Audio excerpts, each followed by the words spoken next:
Let's see, there we go. I am Jake Orvitas. I was head of ecosystem at BitGo for the past just about a year. Prior to that, I've founded 4 different companies in the crypto space. My most recent company, Height Zero, was bought by BitGo back in October of 2023, which was an asset management platform and ultimately a token management platform, but all off-chain. So next slide, please. Oh, where's the clicker? Here we are. Okay, so I'm here to talk about the metamorphosis of DeFi. And so this is kind of a dual thematic presentation, both covering Franz Kafka and the actual traditional metamorphosis and growth of the caterpillar into the butterfly. So in Franz Kafka's novella, or short story, one of the two, he talks about that initial period of waking up in his own bed after a troubled night of sleep and recognizing that he has entirely changed into an insect. He still had human thoughts, yet he was completely encapsulated and unable to move.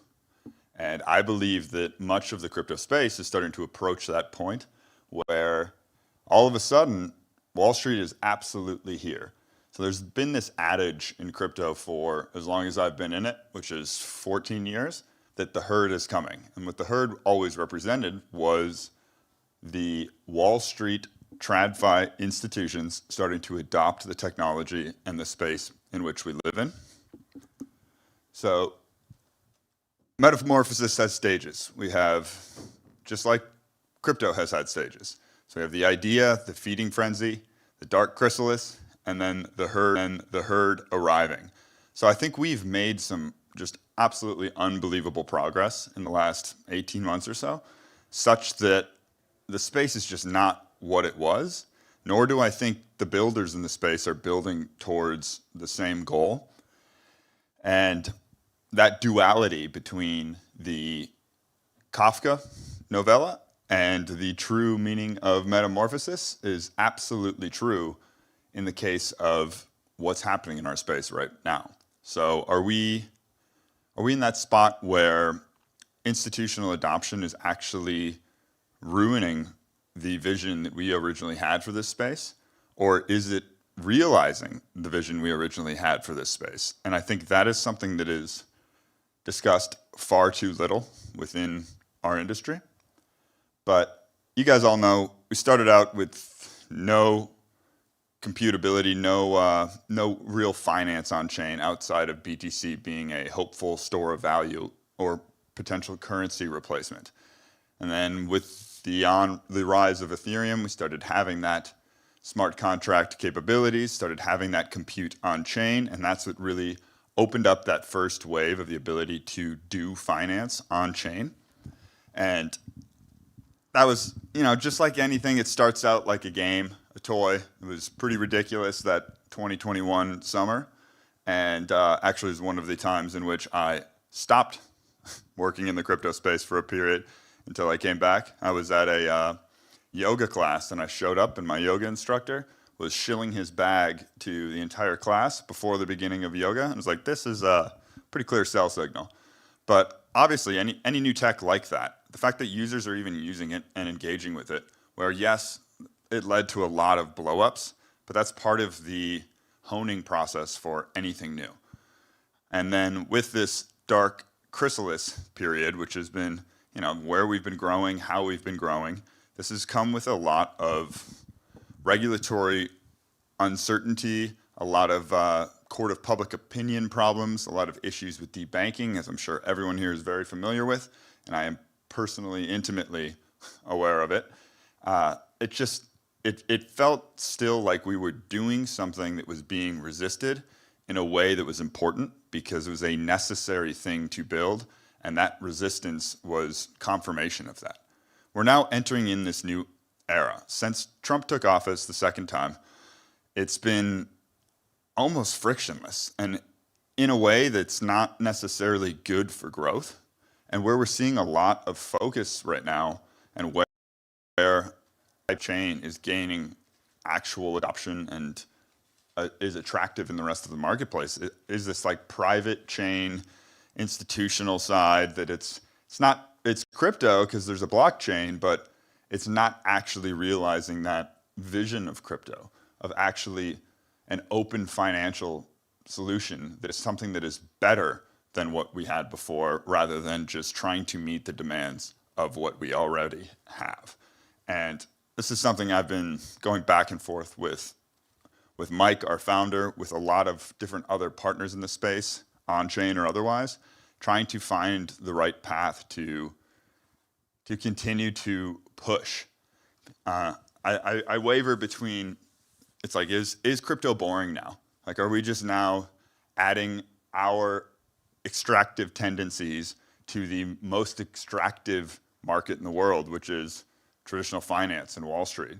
Or are we just finally hitting that point where we're going to hit the adoption like we've never seen before, and money's going to flow into this like never before, and that's an inflection point for us to just continue to build and set entirely new standards.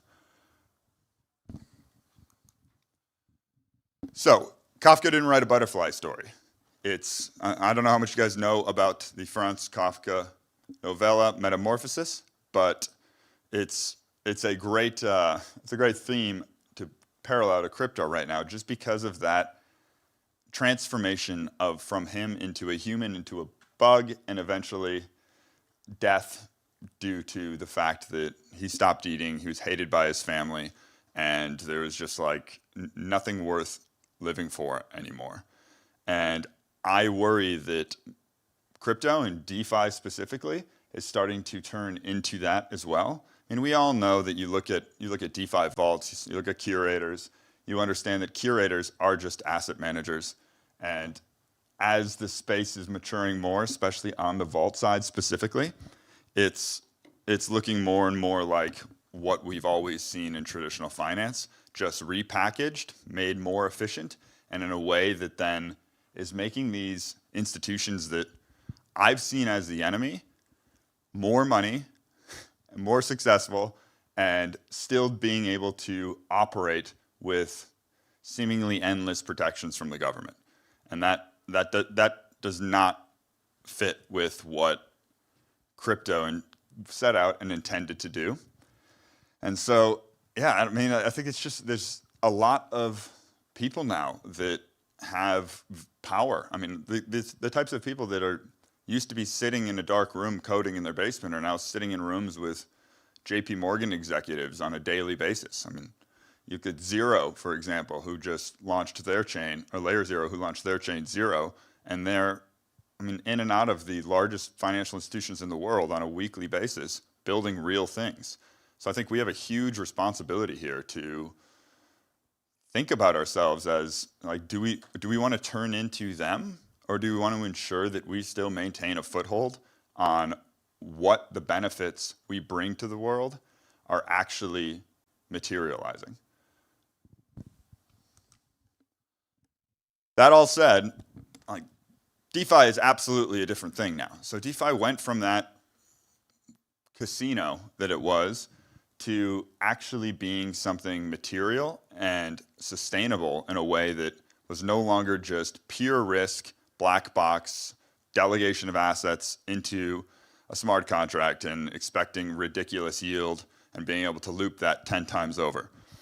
We are now at the point where large institutions are adopting this, are backing this, are providing fiat and or stable coins into these lending and borrowing protocols to help meet the demand for liquidity.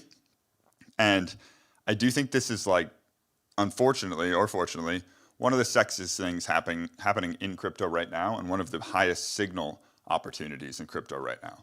And that's because holders are here, hodlers are here, institutions are here holding these assets. Institutions are very, very greedy.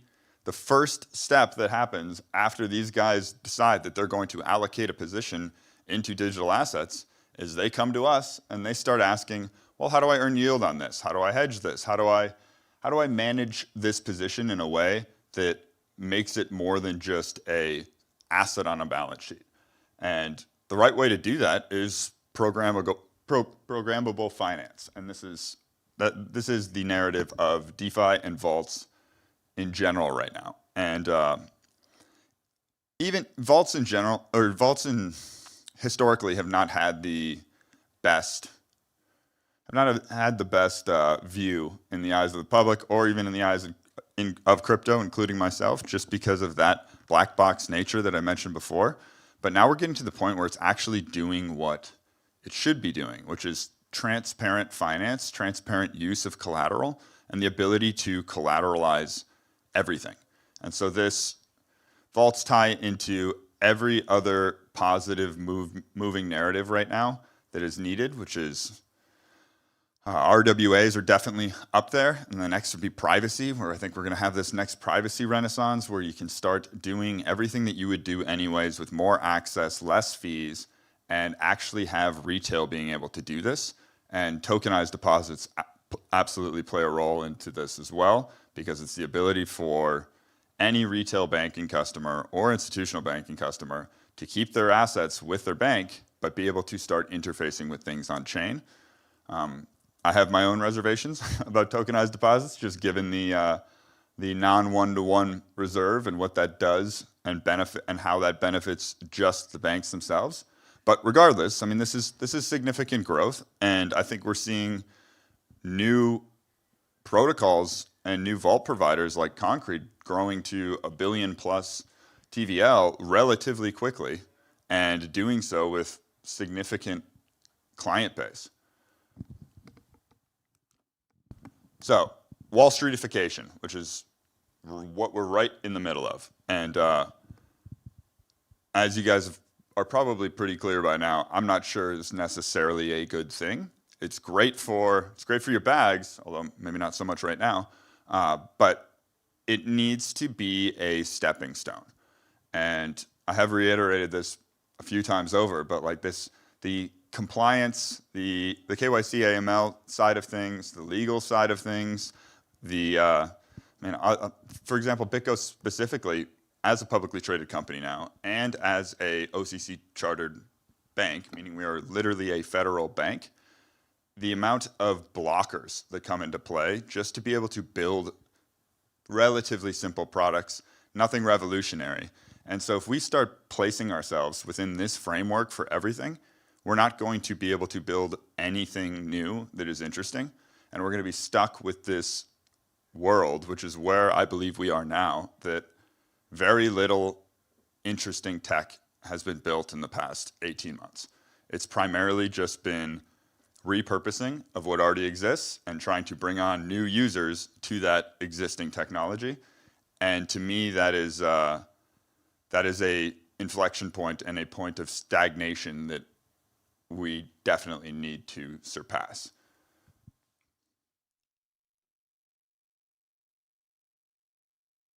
Is that it? No, it should be. Oh, there we go. Okay, so yeah, did the snake eat itself? Was our goal, the herd is coming, trying to bring the herd, trying to bring Wall Street, starting with ETFs onwards? Was that really the end goal? Or was that just something we were reaching for because we knew that's where all the capital lied? So it's just that conundrum, the Ouroboros of, did the snake eat itself? Did we set that goal, reach that goal, and now we're stuck in this cyclic environment? Or do we have a way to break out and bring back that true decentralized peer-to-peer goal of crypto? And ultimately, it's between the two themes. The Kafka novella ends with some less than positive outcomes, but the alternative is the chrysalis. So maybe we're still in that chrysalis, we're still growing, we're absorbing TradFi. I spoke at DOS on a panel last week, on Friday, about tokenized deposits as well, and I made this point then too. It's not necessarily going to be TradFi anymore. TradFi is hitting this point where it's like the death of TradFi was never what we thought it would be. It's just the death of TradFi means that they are no longer traditional finance. It's just finance. They're using the same tech that we are, and they have unbelievable resources to catch up extremely quickly. And I can tell you, they have. And it's at the point where we are now fighting the BNYs, the JP Morgans, and BitGo, as a federally chartered bank, we don't have all that much to differentiate ourselves. So it's time to get back on chain and start building real, meaningful technology that is independent of these institutions that would otherwise limit us. So yeah, so let's prove it on chain, shape the rails, and herd the revolution. Absorb this and move on. Don't let this drive the narrative. Don't look at a regulation or compliance requirement as what you're trying to meet. Look at it and say, why is this here to begin with? How do we build something better? How do we eliminate the need for any individual parties to dictate our ability to do what we want with our assets and our fiat and set new standards? Those are far archaic, just like the institutions that formed them to begin with, and it's time to level up. So that is the metamorphosis of DeFi. And yeah, like final notes is like, it's really, really insane, the conversations that I've had and BitGo's been having over the past year and a half.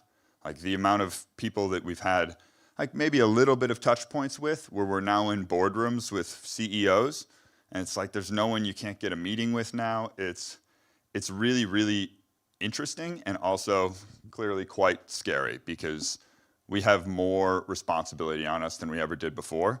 There is no more blue hair biohackers that are driving this space. There are very serious people that are either looking to extract from us or build with us, and it's our time to really shine and both mature to a certain degree, but also just do not stop. Keep the pedal to the floor. Thank you, guys.